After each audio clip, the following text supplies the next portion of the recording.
Ассалаумағалейкум құрметті көрермендер. Бүгін біз міне жылыжайда қызанақ егістігінде тұрмыз. Бүгін біз сіздерге аққанат зиянкес туралы айтатын боламыз. Аққанат көбелектің тұқымдарынан бастағым келіп отыр. Міне артын көріңіздер, міне мынау аққанат, мына астында тұрған мынау оның тұқымы.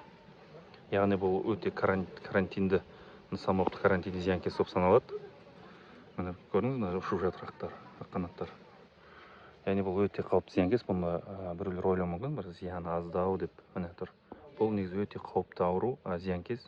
Бұны күресудің өзі өте біраз шараны талап етеді. Ұрықтарын көріп отырсыздар, міне. Бұлар сосын мұның бір өзінің бір жапырақтың сөлін сорудан қатар, бұл міне көріп тұрғандарыңыз, міне қызанақ ауруына вирустық аурулар тарататын болады. Яғни бұл біріншіден жапырақтың сөлін сорады. Яғни жапырақтың сөлін сорған соң жапырақты өте әлсіретеді және қурауға дейін алып келеді. Міне көрдіңіздер, мына қандай жағдай алып келген. Ал бұнымен күресу, бұл көп дақылдарда кездеседі. Бұл тек қана қызанақта емес, бүкіл көкөніс дақылдарында кездеседі. Сол үшін бұнымен күресуді ең алдымен мынандай бір сары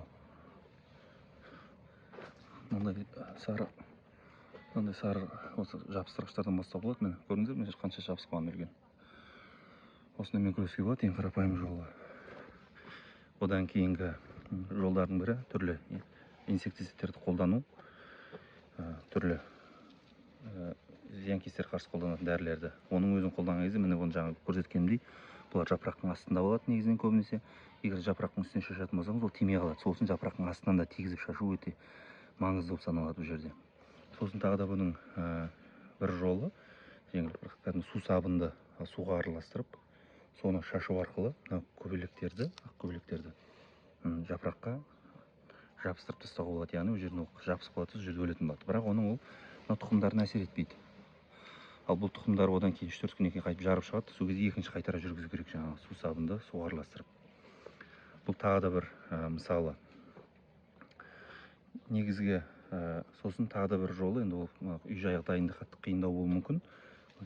Жылыжайларды оңайлау, түрлі жыртқыш жәндіктерді қолдану. Златоглазка деп жатады мысалы. Мысалы соларды осындай жылыжайлардың ішіне жіберіп, олар да негізі осы аққанаттардың тұқымдарын жеумен қоректенеді, соны жеумен күн көреді.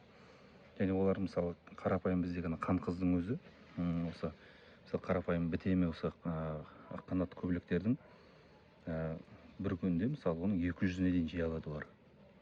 Өте тиімді, бірақ оны егер оны қолданған кезде сіз басқа химиялық дәрін қолданатын болсаңыз, ол пайдалы жыртқыштарды өлтіріп қояды. Бірақ оны пайдалы жыртқыштар тек қана осындай қорғалған жылыжай аймақтарына ғана пайдалану ұсынылады. Өйткені басқа жақта есің алып қолдансаңыз, басқа жаққа ұшып кетеді. Сол үшін бұл жерде қалатын тек қана жаңа су сабымен жұмыс істеу. Су сабымен. Ол қараңыздаршы қандай шығып жатқан жерде. Су сабымен жұмыс істеу 2 рет, немесе түрлі инсектицидтермен жұмыс істеу. Инсектицидтермен жұмыс істегенде жаңа айтқанымыздай, міне астында болады бұның көбісі. Міне көрдіңіздер ме қандай? Осыларды өлтіру үшін астынан жақсылап шашу керек. Және оны шашуда 4-5 күнде қайталау керек. Мына көріп тұрсыз, мына қандай жағдай алып келген. Міне бұны бойындағы сөлдің бәрін сорып, мына өнім азайып кеткен, вируспен ауырып тұр. Сол үшін міне аққанат көбелектердің зияны осындай қалып келеді екен. Сұрақтарыңыз болса жазыңыздар, және осындай үлпілдетіп лайк басып қойыңыздар.